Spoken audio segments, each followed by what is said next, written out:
Avec les médecins, c'est vrai que j'ai été confrontée, et je crois que toute personne qui a travaillé un peu longtemps dans le médico-social y a été confrontée, mais même dans le social. On est confronté à des gens qui se mettent un peu, des fois, l'éthique derrière l'oreille. Et ça, c'est vrai que quand on est jeune professionnel et qu'on choisit de travailler dans le milieu médico-social, on a peut-être une haute estime et beaucoup d'idéaux sur ce que c'est que l'accompagnement médico-social, qui se fait pas toujours et qui se fait avec difficulté, avec des médecins qui...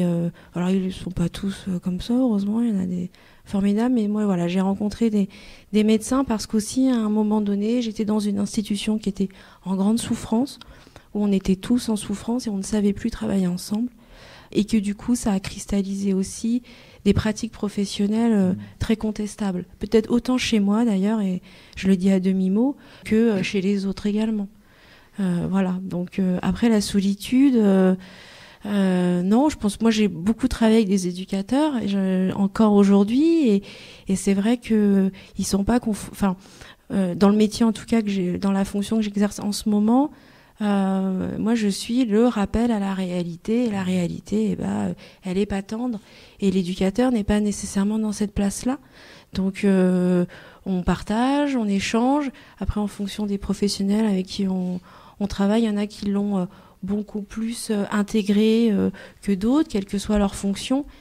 Enfin, je trouve qu'on est un peu au carrefour des attentes de changement des gens, des attentes aussi d'une équipe qui comprend pas toujours les limites qu'on a, nos propres désirs et notre propre regard aussi sur la situation avec lequel on est, et les besoins qu'on estime et les moyens qu'il n'y a pas nécessairement sur les besoins. Enfin, on est un peu au carrefour de toutes ces frustrations en fait, et de la personne et de l'équipe et les siennes. Voilà, c'est pas toujours simple. Et non, en fait, je crois vraiment que j'en fais mieux maintenant, et pour autant, j'ai pas mis mes émotions cadenassées. Voilà. En tout cas, je sais pas, c'est peut-être plus équilibré. Voilà. Mais après, c'est vrai que voilà, j'ai découvert aussi. Je suis rentrée dans une structure qui était attendue par beaucoup de gens du secteur. Il y avait eu beaucoup d'attentes, il y avait beaucoup de besoins. C'était une structure pilote. Il y avait tout à monter, donc avec tout ce qu'on peut supposer en termes de partenariat, de comprendre les moyens, qui n'étaient pas sectorisés. Donc on travaillait avec toute la région Île-de-France. Enfin, c'était monumental comme défi. J'étais toute seule. Maintenant, je le suis plus. Donc c'est vrai que la charge de travail, elle est plus la même. Mais il y avait tout ça aussi à s'accaparer. Enfin, la question du dispositif en lui-même, des frustrations des partenaires, d'une équipe naissante qui saisit pas tous les enjeux, qui ont aussi leurs propres états d'âme, à qui il faut expliquer pourquoi la dame elle pleure quand tu sors de ton bureau, ou elles sortent toutes en pleurs de ton bureau. Donc ça m'a renvoyé aussi beaucoup de choses assez violentes sur mon travail, et pas en plus et sur mes entretiens. Je me suis aussi demandé, peut-être que j'ai été un peu trop rouleau compresseur, mais bon, ça c'est des voilà. Non, mais maintenant c'est vrai que j'en fais moins parce que j'ai moins aussi de suivi, et je fais peut-être mieux, et je me lance encore dans des trucs, si vous saviez, incroyables. Voilà. Bon, bien. Je travaillais 6 ans dans le secteur des addictions, qui est comme un secteur très particulier. Qui marche beaucoup dans l'entre-soi. Enfin voilà, c'est un secteur à part qui s'appuie peu sur le dispositif de droit commun, mis à part pour les droits purement administratifs. Enfin voilà, qui s'auto en fait alimente. Donc je saurais pas dire s'il y a une transformation du travail en lui-même. Plutôt, alors je pense ce qu'il a évoqué sur l'éthique affectuelle, je pense qu'on peut le trouver quand même dans d'autres professions que le travail social. On peut parler des médecins, on peut parler après qui sont effectivement dans des actes peut-être plus techniques, et c'est là aussi où on voit qu'est-ce qui définit un bon médecin et d'un moins bon médecin. C'est peut-être aussi ce qu'il arrive à instaurer dans la relation. Et je pense que ça, c'est aussi valable pour les médecins qui peuvent avoir des résultats égaux, mais pour autant, ils vont être reconnus par leurs patients autrement, parce qu'ils vont instaurer quelque chose d'autre que la technique pure. Mais je pense qu'on peut dire chez les assistantes sociales qu'on peut aussi être dans des choses comme ça, et on a la pratique qui nous ressemble. Voilà, moi je suis celle qui pense que il y a des grands principes de formation et une base en tout cas à acquérir. Après, notre pratique, elle est très différente de l'une à l'autre. Voilà, on va pas du tout percevoir la même chose. Il y a des assistantes sociales qui ont un sens clinique entre guillemets plus aiguisé que d'autres qui vont être sur des choses très dispositives, très administratives et qui vont être très efficaces, d'autres moins. Enfin, c'est difficile. Après, sur la question de la libéralisation, sur le côté libéralisme, moi je pense que ce qui m'a mis très très à mal en fait ces dernières années et très très en colère, c'est d'être confronté à des mères avec des bébés qui ont vécu des choses horribles, enfin voilà, qui ont vraiment vécu des mutilations, des agressions sexuelles et des parcours de vie extrêmement traumatiques et à qui je ne peux rien proposer.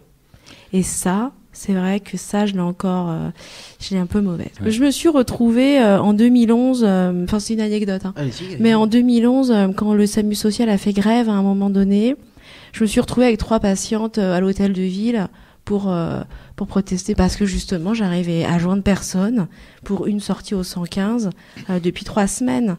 Donc voilà, après on se dit c'est pas grave, elle est chez nous au chaud, bah oui, mais est-ce que c'est logique effectivement que une patiente ne puisse pas sortir d'un dispositif hospitalier au coût de 600 € par jour parce que on n'arrive pas à joindre le dispositif de droit commun qui doit prendre le relais.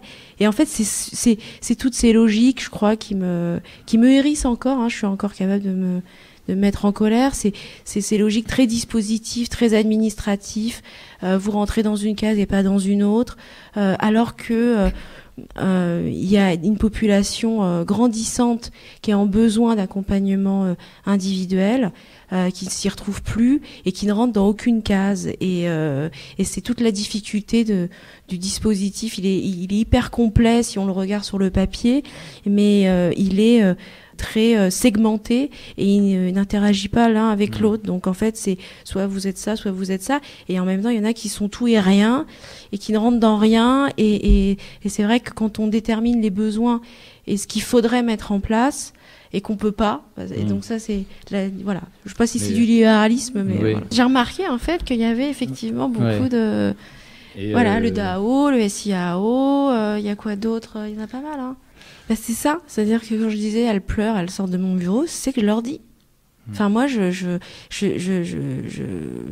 suis celle qui dit, qui informe des droits, de ce qu'on peut faire et qui informe de la réalité. Je pense qu'on est nombreuses à faire ça. Voilà, on va vous faire un dossier d'allo, mais il faut pas vous leurrer, vous n'aurez rien. Mais on va quand même le faire parce qu'il y a un droit, il y a un dispositif, il faut quand même le saisir. Mais si on reprend les chiffres, par exemple, si on reprend le département des Hauts-de-Seine, il y a le SIAO comme dans tous les départements. On va solliciter le SIAO parce que vous relevez du SIAO, mais sachez qu'il y a 1500 demandes en attente, 300 places de CHRS et une place qui se libère tous les mois.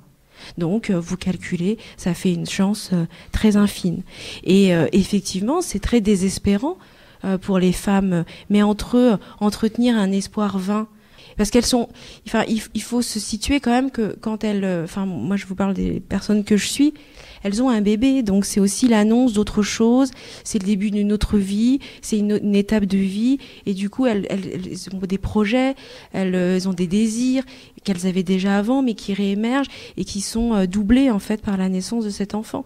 Et je vais pas alimenter un désir, je suis le plus objectif possible, sans pour autant leur casser. C'est très compliqué en fait en entretien de trouver le bon équilibre, de trouver, de pas non plus les casser et désespérer, et en même temps d'être le plus honnête possible, parce que je pars du principe que c'est leur vie, c'est pas la mienne, et que si je leur dis pas la réalité, je leur mens.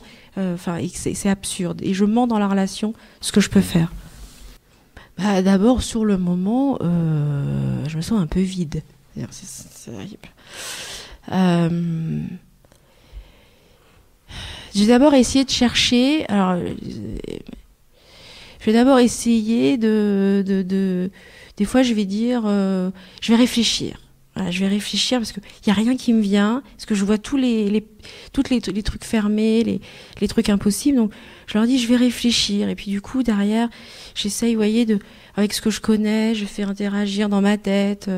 Ah ben, si je fais ça, peut-être qu'après, j'aurai ça. Enfin, vous savez, c'est du bricolage sans cesse. Mais du coup, je dis peut-être qu'il faut, voilà, pour pouvoir faire. Enfin bon, j'ai une situation là toute neuve, mais voilà. Donc, si je demande si elle fait sa domiciliation là, mais est-ce qu'elle a le droit? Bah non, normalement, elle n'aurait pas le droit parce qu'elle vient du département Intel. Oui, mais dans le département Intel, ils proposent une nuit par semaine à chaque famille. Donc si je fais 6 ans, ça veut dire que là, dans 3 semaines, elle a enfin d'hébergement et que si je la mets domicilie pas. Mais est-ce que j'ai le droit de la domicilier ailleurs? Bah normalement, j'ai pas le droit. Enfin, vous voyez. Donc, je vais mettre en place dans ma tête tous ces logiques-là pour ensuite essayer de voir ce qui est le plus logique. Enfin, le plus. Et ce qui peut m'amener peut-être à proposer un truc, tout en leur disant je ne vous promets rien, mais on va faire ce qu'il faut.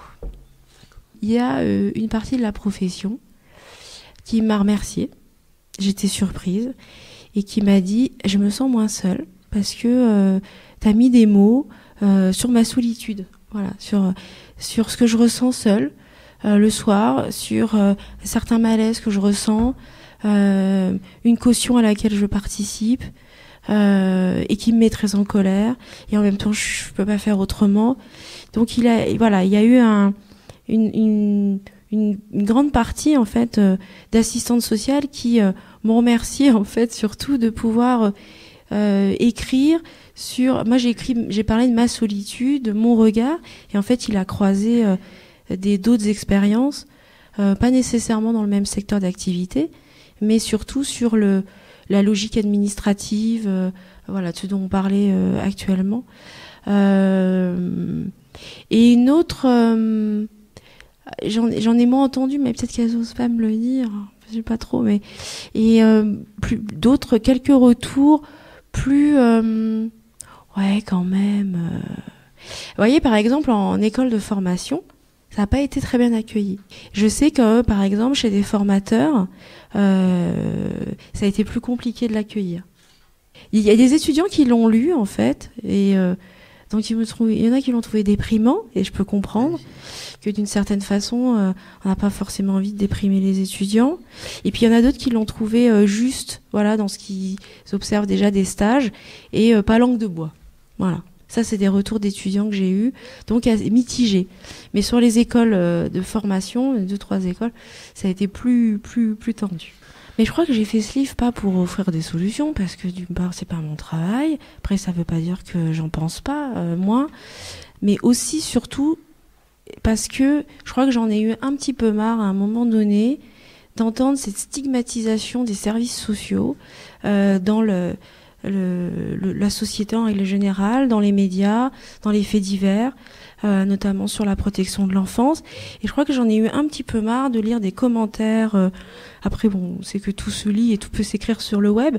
D'une extrême violence, très stigmatisant, très faux.